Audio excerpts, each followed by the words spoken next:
السلام علیکم دوستو، آپ لوگوں کے ساتھ آج ایک بہت ہی سیڈ نیوز شیئر کرنی ہے۔ میں کل سے سوچ رہا تھا کہ اس پہ مجھے ویڈیو بنانی چاہیے کہ نہیں بنانی چاہیے،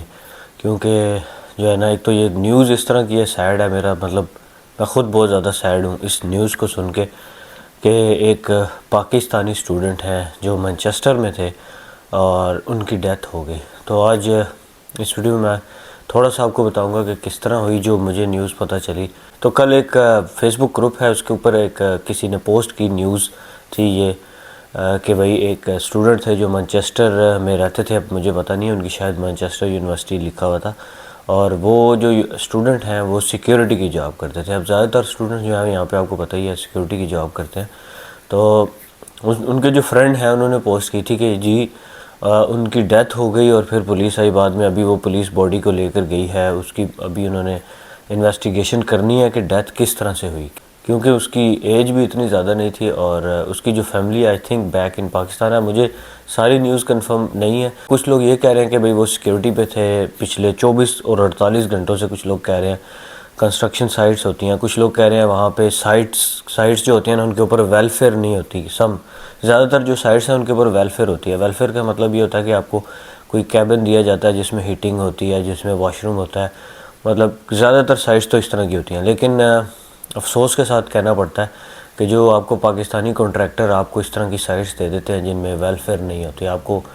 وہاں بھیج دیتے ہیں، تو وہاں پہ نہ کیبن ہوتا ہے سم ٹائمز، پھر اتنی شدید ٹھنڈ میں اگر برف پڑ رہی ہے جناب، تو وہاں پہ پھر آپ کا کیسے گزارا ہوگا؟ تو جن لوگوں کے پاس گاڑی نہیں ہے ان کا تو بالکل بھی گزارا پھر وہاں پہ نہیں ہوتا۔ تو ہم لوگ تو چلو گاڑی میں کبھی ہیٹر آن کر لیا، لیکن اس کے بھی نقصانات ہوتے ہیں بعض اوقات، کیونکہ آپ کسی ایک سائٹ پہ سیکیورٹی جو بندہ کر رہا ہے وہ وہاں پہ وہ اکیلے ہی ہوتا ہے، وہ اس کے ساتھ کوئی بندہ وہاں پہ نہیں ہوتا۔ ہاں کنٹرول روم ہوتا ہے جو اس کو ہر گھنٹے کے بعد وہ کال کر کے پوچھتے ہیں، لیکن وہ ہر دفعہ ایسے نہیں ہوتا، ٹھیک ہے۔ اب کچھ سائٹس ایسی ہوتی ہیں جہاں پہ کنٹرول روم آپ کو کال کر کے پوچھ رہا ہوتا ہے بار بار کہ بھئی ایوری تھنگ آل رائٹ، جہاں پہ آپ اکیلے ہوں، ہوتا بھی یہی ہے، رول بھی یہی ہے، ہونا بھی ایسے ہی چاہیے۔ لیکن سم ٹائمز جب آپ اس طرح کنٹریکٹر کے ساتھ کام کر رہے ہوتے ہیں جو پاکستانی ہیں یا جو لوکل دیسی کنٹریکٹرز ہیں، آپ کو کنٹریکٹس دیتے ہیں اس طرح کے، تو وہاں پہ کنٹرول روم کی کال نہیں آتی، پھر آپ کو کنٹرول روم کو بھی نہیں پتہ ہوتا کہ بھئی بندہ وہاں پہ ٹھیک ہے نہیں ٹھیک ہے۔ ویدر کنڈیشنز بھی ہو سکتی ہیں، یا ایسا بھی ہو سکتا ہے آپ نے ہیٹر آن کیا ہوا ہے کسی کیبن کے اندر، اور پھر ہیٹر آن ہی رہ گیا، وہاں پہ آپ سو گئے ہیں، تو پھر وہ بھی ایک ڈینجرس سچویشن بن جاتی ہے۔ گاڑی میں بھی اس طرح ہی ہوتا ہے۔ تو میں بھی پہلے اس طرح کی سائٹس کرتا تھا، تو میں تو بھئی گاڑی میں جو ہے وہ کوشش یہی کرتا تھا، ہر بندہ دیکھو اب کوشش تو ہر بندہ کرتا ہے کہ یار اپنی سیفٹی کی جائے۔ میں گاڑی کو لاک کر کے رکھتا تھا، کیونکہ یو کے جو ہے سیف تو ہے، لیکن ڈیفینیٹلی یہاں پہ بھی کرائمز ہوتے ہیں، یہاں پہ بھی ایون مرڈرز بھی ہوتے ہیں۔ تو ایک اور چیز میں آپ کو بتا دوں، یہاں پہ سٹیبنگ بہت زیادہ ہوتی ہے، یہ جو چاقو ہوتا ہے یہ دل میں کھبا دیتے ہیں، اور بغیر وجہ کے مطلب ایسا کر دیتے ہیں، پتہ نہیں اس کی ریزن نہیں سمجھ آتی۔ پچھلے دنوں کی بھی ایک نیوز ہے کہ ایک ٹرانسجنڈر لڑکی تھی، 22 ایئرز اولڈ تھی، اور اس کو بھی کسی نے سٹیب کر کے اس کو بھی کسی نے قتل کر دیا۔ اب تو ابھی کوئی کنفرم نیوز نہیں ہے کہ بھئی یہ جو سیکیورٹی گارڈ تھا اس کی کس طرح سے ڈیتھ ہوئی۔ تو میں کافی سرچ کرنے کی کوشش کی، میں نے نیوز میں بھی سرچ کی کہ یار شاید مجھے کوئی آگے فردر نیوز مل جائے، لیکن اب تک مجھے کوئی ایسی کوئی نیوز نہیں نظر آئی، اور بڑا ہی مشکل وقت ہوتا ہے اس فیملی کے لیے، اسپیشلی جو پاکستان میں، کیونکہ یہاں سے کسی بندے کی ڈیتھ ہو جاتی ہے تو اس کی جو باڈی ہے وہ واپس اپنے کنٹری میں بھیجنے کے لیے بھی کافی ایک لمبا پروسیجر ہوتا ہے، اس میں بھی کافی دن لگ جاتے ہیں، میرے خیال سے 10-15 دن تو منیمم لگ ہی جاتے ہیں، کیونکہ پوسٹ مارٹم ہوتا ہے، پھر اور بھی کافی ساری چیزیں ہوتی ہیں جو فارمیلٹیز ہیں جو یہاں پہ یو کے کی گورنمنٹ نے پوری کرنی ہوتی ہیں، اس کے بعد ہی باڈی کو واپس بھیجتے ہیں۔ تو بھائی میری ریکویسٹ ہے اس ویڈیو کے توسط سے ان سب لوگوں سے جو یو کے میں سیکیورٹی کی جاب یا کوئی بھی آپ اور جاب کریں، تو بھائی اس طرح نہ کیا کریں کہ 24 گھنٹے جابس پہ نہ رہا کریں، ٹھیک ہے۔ اب اس کا ایک فرینڈ بتا رہا تھا کہ اس کو 24 یا 48، مجھے اب یاد نہیں ہے، کہہ رہا تھا کہ اتنے گھنٹے ہو گئے ہیں تو وہ جاب پہ تھا۔ تو بھئی اتنی لمبی جب آپ جاب پہ رہتے ہیں اور آپ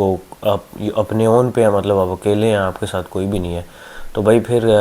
کسی بھی ٹائم انسان کے ساتھ کچھ بھی ہو سکتا ہے، ہارٹ اٹیک آ سکتا ہے، کچھ بھی مطلب ہو سکتا ہے۔ تو آپ کے پاس جب کوئی نہیں ہے، آپ کو کوئی دیکھنے والا، مطلب کم از کم آپ کے ساتھ کوئی کولیگز ہوں یا کوئی اور سیکیورٹی گارڈ ہو یا کوئی مزدور کہاں پہ کام کر رہے ہیں، کم از کم آپ کسی کی نظر میں رہتے ہیں۔ لیکن اگر آپ اس طرح اپنے اون پہ جاب کر رہے ہیں، اسپیشلی جو نائٹس کرتے ہیں، نائٹس کافی جو ہے وہ مشکل ہوتی ہیں اگر آپ اکیلے میں جاب کرتے ہیں، سیکورٹی کی تو اور بھی تو رسک فیکٹرز ہوتے ہی ہوتے ہیں، لیکن انسان ہے، انسان کی مشینری باڈی کسی بھی ٹائم خراب ہو سکتی ہے۔ جب اللہ تعالیٰ نے لکھی ہوتی ہے وہ تو پھر موت آ ہی جاتی ہے، وہ چاہے میں ہوں، چاہے آپ ہے، چاہے کوئی بھی ہے، وہ ہم بھاگ تو سکتے نہیں ہیں موت سے، لیکن یہ ہے کہ اپنا خیال رکھنا چاہیے۔ بڑا مشکل وقت ہوتا ہے یہ اپنے پیاروں کے لیے، جو اتنی دور، مطلب ایک پاکستان سے اٹھ کے ایک بندہ اتنی دور پردیس میں آیا ہوا ہے جاب کرنے کے لیے، اور یہاں پہ مشکلیں بھی کاٹ رہا ہے، اپنے گھر والوں سے بھی دور ہے، اور پھر اس حالت میں اس طرح کا واقعہ ہو جانا، یہ میرے خیال سے انبیئریبل ہے، اور یہ بہت ہی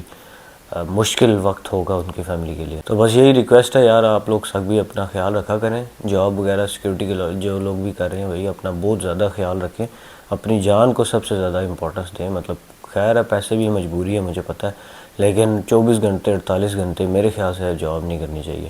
بس یہ ہے کہ اتنی کریں کہ 12 گھنٹے کریں، پھر 12 گھنٹے آپ کی باڈی کو ریسٹ بھی چاہیے ہوتا ہے۔ اب صرف یہی تو نہیں کہ یار ہم نے پیسے ہی کمانے، اپنی باڈی کو نہیں دیکھنا۔ تو مجبوریاں ہیں سب کی، مجھے پتہ ہے، لیکن بس پھر اس طرح پھر بھی نہیں کرنا چاہیے۔ تو میری دعا ہے، آپ لوگ بھی دعا کر دیں کہ اللہ تعالیٰ ان کی درجات بلند فرمائے، اور ان کو جو ہے وہ اگلے جہان میں ان کے لیے آسانیاں پیدا کرے۔ آمین۔ تھینکس فار واچنگ، ملتے ہیں اگلی ویڈیو میں، خدا حافظ۔